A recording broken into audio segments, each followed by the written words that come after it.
Hola, bienvenidos a Esquina Literaria. Soy Yolanda Miranda y les estoy compartiendo la lectura de este libro, El choque de civilizaciones y la reconfiguración del orden mundial de Samuel Huntington.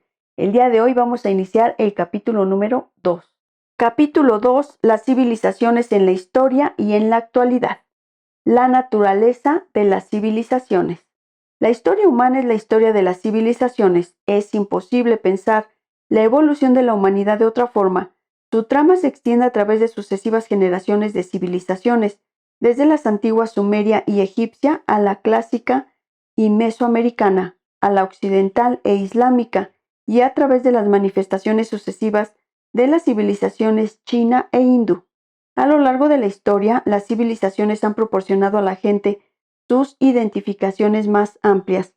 Como consecuencia de ello, las causas, nacimiento, crecimiento, interacciones, logros, decadencia y caída de las civilizaciones han sido examinadas detenidamente por distinguidos historiadores, sociólogos y antropólogos, entre los que se encuentran, por ejemplo, Max Weber, Emil Durkheim, Oswald Spengler, Pitirim Sorokin, Arnold Toynbee, Alfred Weber, A. L. Gruber, Philip Bagby, Carol Quigley, Ruston Coolbrith, Christopher Dawson, S. N. Eisenstadt, Fernand Braudel, William H. McNeill, Ada Bozeman, Immanuel Wallerstein y Felipe Fernández Armesto.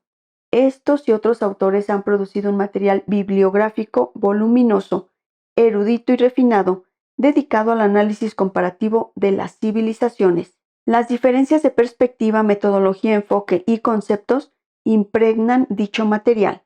Sin embargo, existe también un amplio consenso acerca de las proposiciones centrales relativas a la naturaleza, identidad y dinámica de las civilizaciones.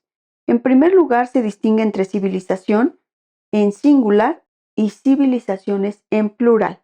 La idea de civilización fue elaborada por pensadores franceses del siglo XVIII, como opuesta al concepto de barbarie. Una sociedad civilizada difería de una sociedad primitiva en que era urbana, alfabetizada y producto de su acuerdo. Ser civilizado era bueno, ser incivilizado era malo. El concepto de civilización proporcionaba un criterio con el que juzgar a las sociedades, por lo que durante el siglo XIX los europeos dedicaron mucha energía intelectual, diplomática y política a elaborar los criterios por los que las sociedades no europeas se podían juzgar suficientemente civilizadas para ser aceptadas como miembros del sistema internacional dominado por los europeos. Pero al mismo tiempo la gente hablaba cada vez más de civilizaciones en plural. Esto significaba la renuncia a una civilización definida como ideal o más bien como el ideal, y un alejamiento del supuesto de que había un único criterio de lo que era civilizado, limitado, según la frase de Braudel, a unas pocas personas o grupos privilegiados, la élite de la humanidad. Por el contrario, había muchas civilizaciones, cada una de las cuales era civilizada a su manera. Dicho brevemente, la civilización en singular perdió algo de su caché, y su civilización en el sentido del plural podía de hecho ser absolutamente incivilizada en el sentido del singular. Las civilizaciones en plural son el tema de este libro. Sin embargo, la distinción entre singular y plural sigue teniendo actualidad y además la idea de civilización en singular ha reaparecido en el argumento de que hay una civilización mundial universal. Este argumento es insostenible, pero resulta útil para examinar, como se hará en el último capítulo de este libro, si las civilizaciones se van haciendo más civilizadas o no. En segundo lugar, una civilización es una entidad cultural, salvo en Alemania. Los pensadores alemanes decimonónicos establecieron una neta distinción entre civilización, que incluía los valores, los ideales y las más altas cualidades intelectuales, artísticas y morales de una sociedad. Esta distinción ha persistido en el pensamiento alemán, pero no ha sido aceptada en ningún otro lugar. Algunos antropólogos han invertido incluso la relación, concibiendo las culturas como características de sociedades primitivas, inmutables, no urbanas, mientras que las sociedades más complejas, desarrolladas, urbanas y dinámicas serían civilizaciones. Sin embargo, estos esfuerzos por distinguir cultura y civilización no han llegado a hacerse populares, y fuera de Alemania se coincide mayoritariamente con Braudel, que es engañoso pretender a la manera alemana separar la cultura de la civilización que le sirve de fundamento. Tanto civilización como cultura hacen referencia a la forma global de vida de un pueblo y una civilización es una cultura con mayúsculas. Ambos contienen valores, normas, instituciones y formas de pensamiento a las sucesivas generaciones dentro de una sociedad dada han atribuido una importancia fundamental. Para Braudel, una civilización es un espacio, un ámbito cultural, un conjunto de características y fenómenos culturales.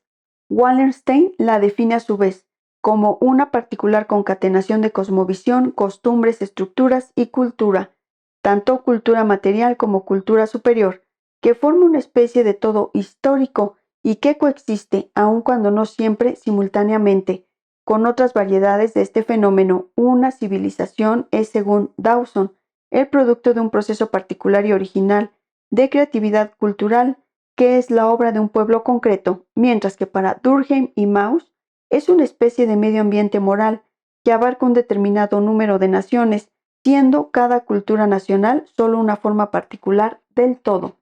Para Spengler, una civilización es el destino inevitable de la cultura, los estados más externos y artificiales de los que una especie de humanidad desarrollada es capaz. Una conclusión, la cosa resultante del proceso de cosificación.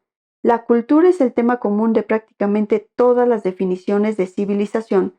Los elementos culturales clave que definen una civilización quedaron expresados de forma clásica por los atenienses cuando estos aseguraron a los espartanos que no los venderían a los persas. Que dice así: pues hay muchas y poderosas consideraciones que nos prohíben hacer tal cosa, aun cuando nos sintiéramos inclinados a realizarla. Primero y principal, las imágenes y moradas de los dioses quemadas y en ruinas. Esto nos reclama venganza hasta donde alcance nuestro poder y no que pactemos con quien ha perpetrado tales acciones. En segundo lugar, el ser la raza griega de la misma sangre y la misma lengua y comunes los templos de los dioses y los sacrificios y semejantes nuestras costumbres. De ahí que no estaría bien que los atenienses traicionaran todo esto. Sangre, lengua, religión, forma de vida era lo que los griegos tenían en común y lo que los distinguía de los persas y otros pueblos no griegos. De todos los elementos objetivos que definen las civilizaciones, sin embargo, el más importante suele ser la religión. Como subrayaban los atenienses en una medida muy amplia, las principales civilizaciones de la historia humana se han identificado estrechamente con las grandes religiones del mundo y personas que comparten etnicidad y lengua pueden, como en el Líbano, la antigua Yugoslavia y el subcontinente asiático, matarse brutalmente unas a otras porque creen en dioses diferentes.